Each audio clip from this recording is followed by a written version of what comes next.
Presiden kelima Republik Indonesia yang juga Ketua Umum PDI Perjuangan Megawati Soekarno Putri merespons polemik yang terjadi di Mahkamah Konstitusi terkait putusan syarat usia Capres-Cawapres.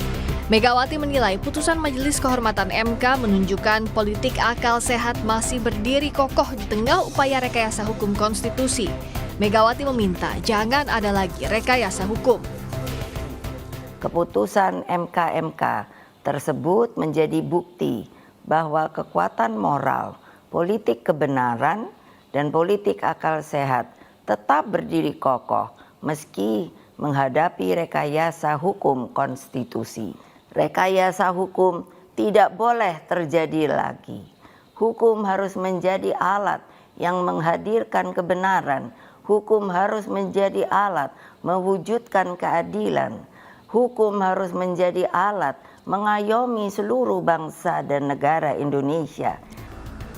Menanggapi pernyataan Megawati soal rekayasa hukum konstitusi, Sekretaris Tim Kampanye Nasional Prabowo Gibran, Nusron Wahid justru mempertanyakan soal alasan tuduhan rekayasa atau manipulasi hukum. Hubungan kekerabatan Anwar Usman dengan Gibran Rakabuming menurut Nusron tak terbukti memengaruhi putusan MK soal syarat usia Capres-Cawapres. Terus kalau ada mengatakan manipulasi, manipulasinya ada di mana?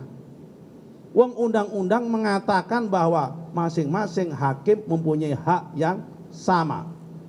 Dan Anwar Usman sendiri pun meskipun kepala mempunyai hak yang sama. Dan kebetulan posisinya 54. Dan itu dibuktikan dalam MK. Pengamat politik dari Indo Strategik, Khairul Umam menilai pernyataan Megawati soal rekayasa hukum dan kecurangan pemilu ditujukan bagi pemerintahan Presiden Jokowi yang condong ke pasangan Prabowo Gibran di Pilpres. Pernyataan tersebut juga semakin menunjukkan keretakan hubungan antara PDI Perjuangan dan Jokowi. Apa yang disampaikan Bu Mega ini adalah sebuah bentuk wake up call bagi semua anak bangsa terkait dengan konteks demokrasi. Tetapi hal yang cukup penting, Bu Mega kemudian menyatakan tadi, kecurangan pemilu yang akhir-akhir ini terlihat sudah mulai akan terjadi lagi. Nah, tampaknya statement itu diarahkan pada konteks kekuasaan yang saat ini. Nah, ini yang tampaknya kemudian akan mempertegas positioning politik dari PDIP atau Bu Megawati Soekarno Putri, sekaligus menjadi positioning titik pisah antara PDIP dengan pemerintahan Jokowi. Dugaan pelanggaran etik mantan Ketua MK Anwar Usman sudah diputus Majelis Kehormatan MK. Tapi putusan tersebut tidak menganulir pencalonan Gibran Rakabuming Raka di Pilpres 2024. Proses di KPU juga terus berlanjut. Esok hari KPU akan menggelar pengundian nomor urut pasangan calon untuk Pilpres 2024. Tim Liputan Kompas TV.